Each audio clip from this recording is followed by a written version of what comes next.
This is video 69, and the title concerns the word duck. Through the years, I've owned 4 boats. I had a 12-foot V-bow, a 17-foot walk-through, and at present I have a 16-foot John boat. The boat I really enjoyed was a 20-foot 4-wind center console. It had a 175 horsepower outboard. I loved that boat. It would go anywhere bass boats would go, and it could be used to fish for bluegills or sharks. Just sitting back in one of the captain's chairs with my feet on the gunnel, drinking a Pepsi and watching my line was great. I had it set up with 2 electric downriggers, planer board poles, Loran, and I had a Ray Jeff marine radio and a license for it. I bought that boat in Fulton, New York to use on Lake Ontario to fish for salmon, but I used it in a number of other places too. I fished Cowanesque in Tioga County, Sullivan and Harvey's Lake in Luzerne County. I've always liked to fish at night after all the yahoos and the jet skis and runabouts have gone home and the lake settles down. This story is about an experience I had while night fishing on Harvey's Lake, which sits on top of an old volcano. I read that a few years back somewhere. Harvey's Lake has about 5 miles of shoreline. There is a Fish and Boat Commission parking area and launch for about 40 or so rigs.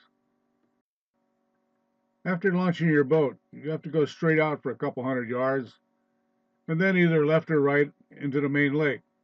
To the left would go up towards some good perch and walleye fishing in the pads, and there was good bass fishing around the docks.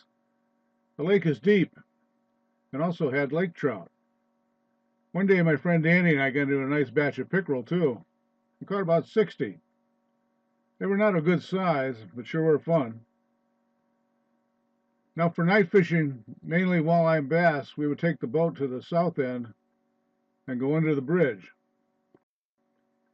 If you wanted to go under the bridge to the Grotto restaurant, you had to remove your stern light. I always did, but I saw a bass boater forget. There were lots of sparks. We'd pick up some good Italian chow, some drinks, and head out to fish most, if not all night. This night was typical for when I like to stay out. It was a sliver of moon and lots of stars. This particular night I was alone and fished till about 2 or 3 a.m. When I decided to go in, I noticed a bright light on the building on the north end of the lake. The reflection from the light traveled unbroken the length of the lake.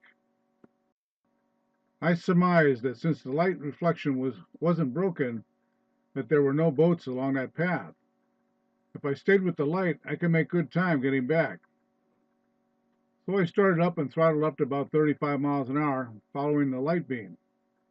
There were no boats on the lake to block that light. I was motoring right along. All at once, large objects started zipping past my head. One knocked my hat off.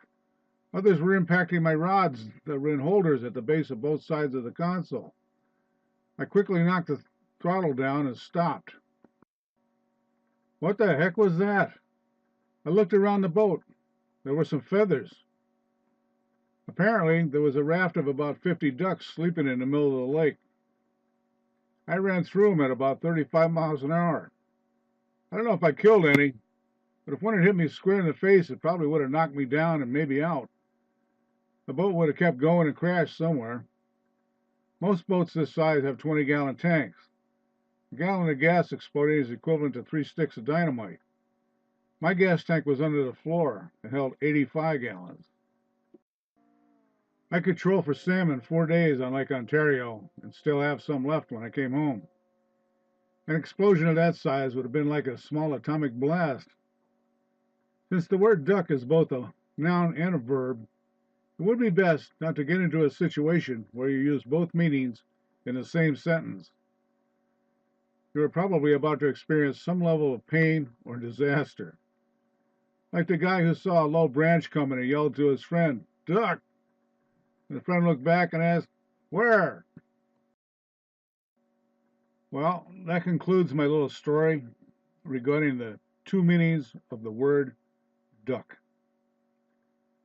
As usual, I wish everyone all the best.